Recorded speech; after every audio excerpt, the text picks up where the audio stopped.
Von Andrew, POV. Bumaba ako para kunin ko yung ibinigay ko kay Ana. Hinanap ko sa living room. Ay, ang malas. Nakalimutan ko pa sa kotse, nakakainis naman. Kinuha ko ang phone ko sa bulsa ko nang tumunog ito. Sinagot ko ang tawag without looking who's the caller. Oh, bungad ko. Kailangan ito. Oo ka dyan. Hoy ulap, wag mo akong maganyan-ganyan ha. Sermon niya sa kabilang linya. Shucks, ang sakit sa tenga. Tumawag ka ba para dyan?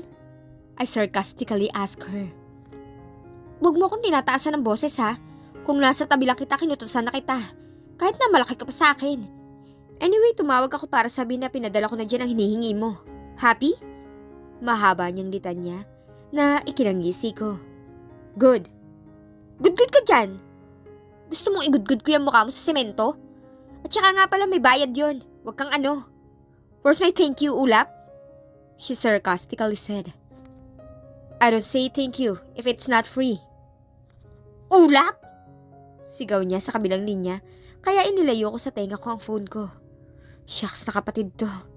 Nakalunok ng megaphone. Oo na, thanks. Sabi ko at umirap ako. Binabaan ko na siya ng phone. Pagbukas ko ng kondo ko, nakita ko ang isang lalaki na may daladalang paper bags. Master, ito na po ang pinabibigay ni Miss Rhea. Inabot niya sa akin yung mga dala niya. Kinuha ko naman to dahil sa sobrang dami, hindi niya na mabitbit ng maayos. Come with me. Siya ang nautusan ni Rhea. Sasakyan ko na ito ilalagay. Sumakay ako ng elevator kasama ang lalaki na may daladala ng hinihingi ko kay Rhea. Pababa kami sa ground floor. Wala kaming imikan ng lalaking kasama ko.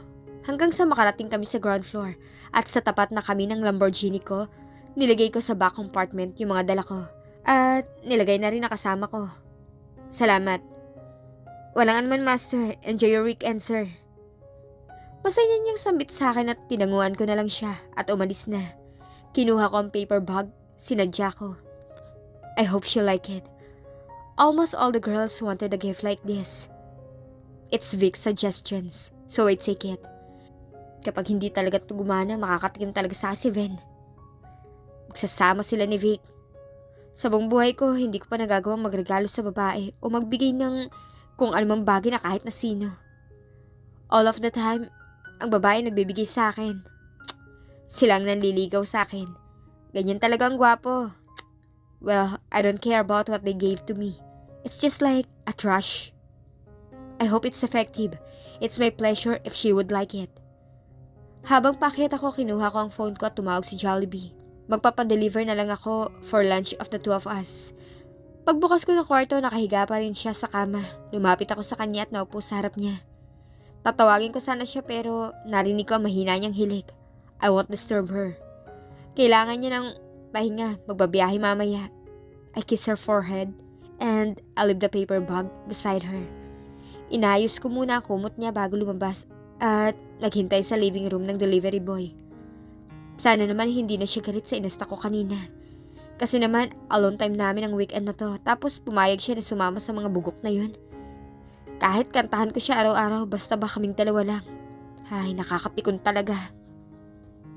Isabella, Ana, POV. Nagising ako nang naramdaman kong kumukulo ang tummy ko. Nagugutom na ako. Iminulat ko ang mata ko at inilibot ko ang paningin ko sa buong kwarto. Hinahanap ko si Andrew, pero wala akong nakitang Andrew. Nasa kaya siya? Bumangon ako, napalingon ako sa tabihan ko nang may masandalan ako. It's a paper bag. Ano to? Nagtataka kong tanong sa sarili ko at kinuha ko at binuksan ko yung paper bag na nasa tabi ko. Nanlaki ang mata ko nang makita ko ang laman. Isang teddy bear. Nilabas ko sa paper bag ang isang teddy bear na kulay blue na may pink sa edges ng ear, foot, and hands. Ang cute. Tapos ang lambot-lambot, ang sarap-sarap yakapin. Ang cute mo naman, nakakagigil ka. Masaya kong sambit sa teddy. Paano nagkaroon ng teddy rito? Because the man who buy is handsome? Sumagot ang teddy. Kagad akong napatingin sa pinanggalingan ng boses. I saw him standing in the doorway. Ikaw ang bumili? Tanong ko sa kanya. Pumasok naman siya sa kwarto at sinara ang pinto. Yup. You like it? He asked while putting his hands around my waist. at sinundan ko naman yun ng tingin. Yes, thank you. I answer and I lean my back on his chest. I played a cute teddy. So cute really. Just thank you. Where's my kiss? Ay, so demanding. I smile and kiss his cheek. Reward niya dahil sa cute na teddy na bigay niya. You're not mad anymore? Hindi ako galit. O mo naman. I answer and hug the teddy bear so tight. Teddy bear lang palang katapat mo. Kung makabulong akala mo naman ang layo sa akin. Niyakap niya ako mula sa likod. Nakayakap rin ako sa teddy bear. Nawalan kami ng imik pero magkayakap pa rin kami. Ano kaya ipapangalan ko rito? Dapat related sa name niya. Cute. What if... Vonnie? Ay, ang pangit. Parang kate. What if... Andrewy? Ang paduy, parang sa artista naman. Cloud? Sounds good. Okay, Cloud. Cloud ang name niya. Unique. You're so cute, Cloud. I whisper and I hug my Cloud so tight. Cloud? Nagulat ako nang marinig ko ang pasigaw niyang tanong tapos nakatapat pa sa tenga ko. Makasigaw parang ang layo ko naman. Oo, Cloud. Cloud ang ipapangala ko dito sa bigay mong teddy. She is baby Cloud Bear. Nakangiti kong sabi at nilaro ang braso ni Cloud. And kinaway-kaway ko yung left hand niya kay Andrew. Hello! Sambit ko na mala baby ang boses. Kunwari ako si baby Cloud. Talking to her daddy. Bakit naman Cloud? Ano yun, umuulan? Hindi, kinuha ko yun sa name mo. Saka, iba naman yung magiging pangalan niya, di ba Sky ka? Cloud naman siya. Kasi dapat related sa'yo kasi ikaw yung nagbigay. Cute nga eh. Sagot ko naman sa kanya. Ang pangit naman. Ay, nakakainis. Bakit? Ano bang gusto niya ipangala ko rito? Bea? Kung ayaw mo diwag. Pangalan na lang niya Lincoln. Lincoln. Wow, mas maganda. Nagulat ako nang yun ang lumabas sa bibig ko. Bakit Lincoln? Ayoko na marinig ang pangalan na yan. Ako nagbigay niyan tapos yung gunggong na yun ipapangalan mo? Ayos ka. His voice sounds irritated. Pikon. Galit ka na niyan? Pumayag ka na kasing Cloud. Tumagilid ako paharap sa kanya at niyakap siya. Ipinatong ko sa tummy niya si Cloud. Please, I added, and puppy eyes. Fine. Okay, Cloud. He surrendered. I smiled when he agreed. He hugged me back and kissed me on forehead. Tahimik lang kami habang magkayakap nang biglang magpapansin si Tommy ko. Gutom na pala ako. I'm hungry, Andrew. I broke the silence. Yan kasi, tinulugan mo ako, yan tuloy, nagutom ka. Maligo ka na muna bago ka kumain. Magayos ka na rin, alis tayo. Maligo? Ang susuotin ko, damit niya ulit. Teka, wala pa akong damit, dumaan tayo sa bahay. Wala pa nga akong gamit eh. Alis na kaagad, wala akong gamit dito. Kukuha ko ng damit sa bahay. No need. That's paper bag, have your things inside. Wear it, my lady, it's yours. I wait you downstairs. I prepare your foods. Hurry up. Exact 2:40 p.m., you must be ready. Kapag natagalan ka, papasukin kita sa loob ng banyo. Nananakot ka pa talaga? Natakot ka naman. Hurry up. Lumabas na siya ng room ko. Ako naman, hinalikan ko ang Cloud ko. Bago tumayo at nagtungo sa CR, pagkalipas ng ilang sandali na pagmumuni-muni sa loob ng banyo, lumabas na ako. Magbibihis na lang ako, kinuha ko yung paper bag. Undergarment? Long sleeve and jeans? Siya ba bumili nito? Nakakahiya. Talagang alam niya pa ang size ko. Grabe. Namumula na naman ako nito eh.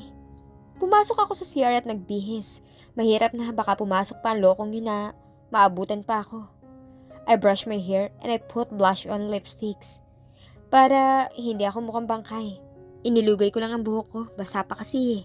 Then bumaba na ako. Nakita ko siyang nakaupo sa couch at naglalaro. Yung phone niya pa-horizontal. Tapos ang lakas ng sounds.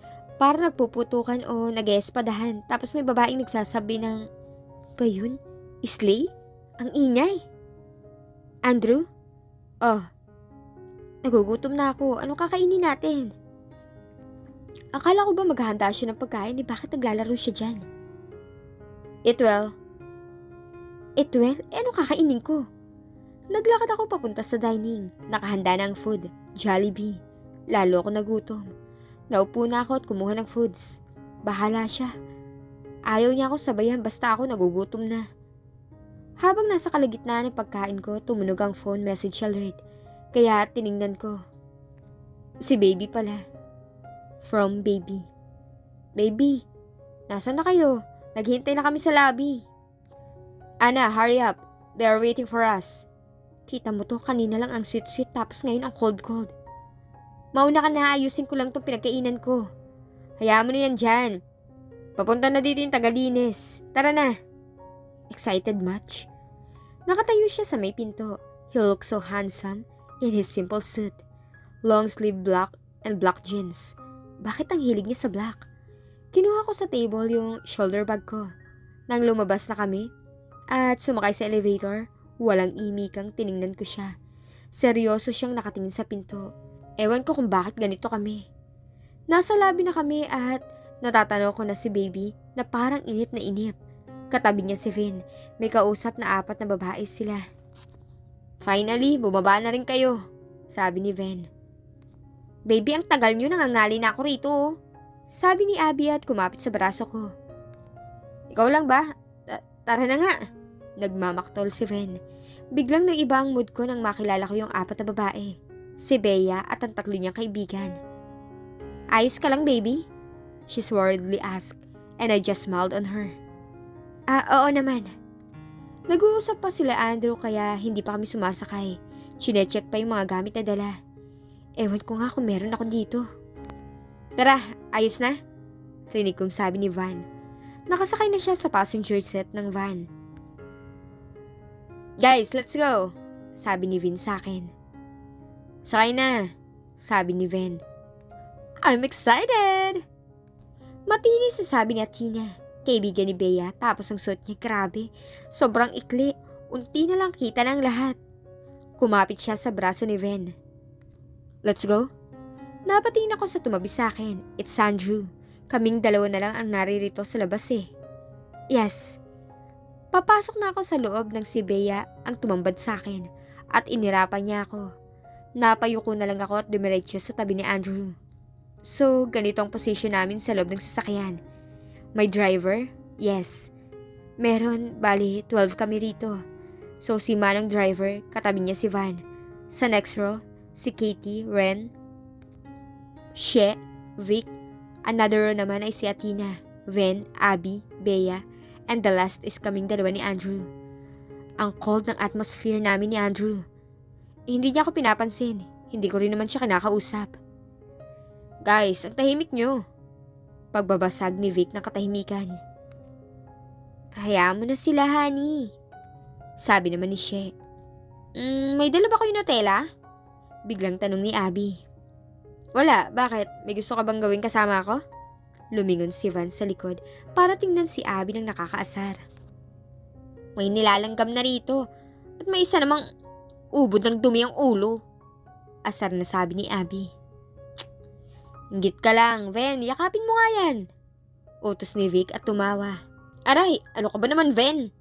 Napahawak si Vic sa ulo niya na binatukan ni Ven. Ayos ka lang, honey? Tanong naman ni She at hinaplos ang ulo ni Ven.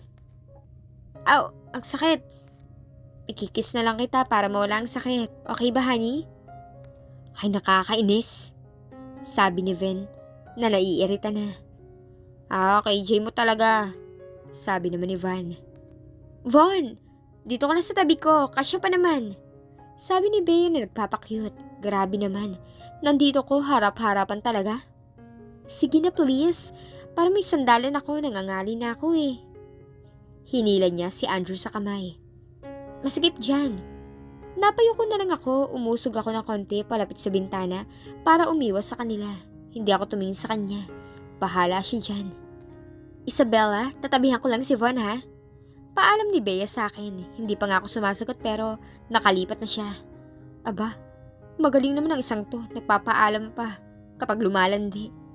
Kahit gusto kong tumanggi pero wala na akong magagawa. Nakaupo na siya sa gitna namin ni Andrew. Okay. Si baby, may pabakit mo pinayagan look pa siya. I smiled and umiwas ang tingin sa kanila. Bakit ganito? Bakit nasasaktan ako? Bakit ako naiinggit? Magkatabi lang naman sila at nakasandal si Bea sa balikat ni Andrew habang nagtatawanan sila at nagbubulungan. Pinagseselos. Napatingin ako kay Vic na nakatingin rin sa akin. Ako ba ang pinariringgan nito? Tiningnan ko siya ng anong sinasabi mo, Luke. Masakit di ba, Belle? Ngumuso pa siya sa tabi ko dahilan para mapatingin ako sa dalawa. Nakatingin na rin sila sa akin. I smile and iniwas kong tingin ko. Ano ba pinagsasabi mo? Nananahimik ang tao. Inosente kong tanong. Deny pa. Ang iba naman kasi dyan masyado maharot. Landi. Biglang sigaw ni Abby. Nako, umaandar na naman ang pagiging war freak nito. Bagay na iniiwasan ko. Napalingon kami sa kanya. Ewan ko lang kung sinong tinutukoy niya. Si Andrew ba o si Ven? Si Athena o Bea? Ay, masyado nang mainit guys. Relax. Bea, usog ka rito. Ha? Bakit? Basta usog ka rito. Malambing na sabi ni Andrew. Di kayo na. Napahirap ako sa hangin. Itulog ko na lang to. Sana di na lang ako pumayag na sumama. Wait. Para kanino nga itong weekend na to? Sa pagkakaalam ko sa aming dalawa, pero bakit nasa iba siya? Inagawa ba ako mali? Baby, ayos ka lang? Oo, komportable naman ako. May something ba sa inyo? Ay, kunwari kilig na sambit ni Van. Hey, something sa'yo dyan. And for your information, hindi yung pangit na yan tinatanong ko. Inis na sabi ni Abby. Oh, sinong pangit? Ang gwapo ko naman para tawagin mo pangit. Di ba, honey? Oo, ang gwapo mo. Cute ka pa. Sabi ni Shea. Ay! Pilian nila Vic, Van, Ven at sila Tina. Pinakinggan ko lang sila. Hindi ako nakikisali kasi parang ang sama na pakiramdam ko. Napangiti na lang ako sa pinaggagawa nila. When suddenly I feel his hands on my waist. I'm shocked. It's Andrew. Nasa tabi ko na siya. Wait, kailan pa ito napunta rito? At si Bea nang nasa dulo na? Andrew? Inalis ko yung kamay niya sa waist ko nang tinitigan niya ako. What's wrong? Bitawan mo nga ako? Reklamo at napatingin kay Bea at inirapan niya na naman ako. Ang sama ng tingin niya sa akin. Pati ba naman sa kanya, may nagawa ko mali? Napansin niya siguro na inis ako at malamig sa kanya. Kaya binitawan niya ako at humarap ako sa bintana. Tinitingnan ko yung mga dadaanan namin. Ang ganda rin, nakaka-enjoy. Nag-vibrate ang phone ko, kaya kinuha ko. Nakatingin sa akin si Andrew. One new message. From Andrew. Ay, magkatabi lang kami, may pa-text-text pang nalalaman. From Andrew. Hey, talk to me, what's wrong? Pagkabasa ko noon ay pinatay ko na ang phone ko. Magtatanong ka pa, wow lang ha? Baby, patabi ako ha. Maganda kasi ang mga dadaanan natin, mas malaking bintana dito. Sabi ko, totoo namang maganda ang nakikita ko sa labas pero gusto ko lang makalayo kay Andrew. Lumipat na ako sa tabi niya na iniwan ni Bea. At ngayon nga ay tumatanaw sa bintana. Siguro po, matulog po muna kayo. Gigisingin ko na lang kayo kapag nakarating na tayo sa destinasyon natin. Sabi ni Kuya Driver. Ay, buti pa nga po. Nanlaki ang mata nila na nakatitig sa akin at gulat na gulat. Bakit lumipat ka? Nagkibit balikat lang ako, sinundan ko ang tingin nila sa likod. Mas mabuti pa nga lang lumipat ako rito sa unahan. Di ko na makikita ang kasitan nila. At kung paano sila naglambingan. Matagal ang biyahe. Napansin kong tahimik na sila, siguro tulog na. Matutulog na lang ako. Siguro bumalik na lang kaya ako. Total, out of place naman ako sa kanila, di ba? Hindi rin ako ganun sa asawa ko. Yes. I'm not sweet to him, instead me. Maybe that's why he's finding someone who can give what he needed. Wala nga kayong pagtingin si Von? Para kay Belle? O baka naman nagpapanggap lang ito na walang nararamdaman para sa dalaga.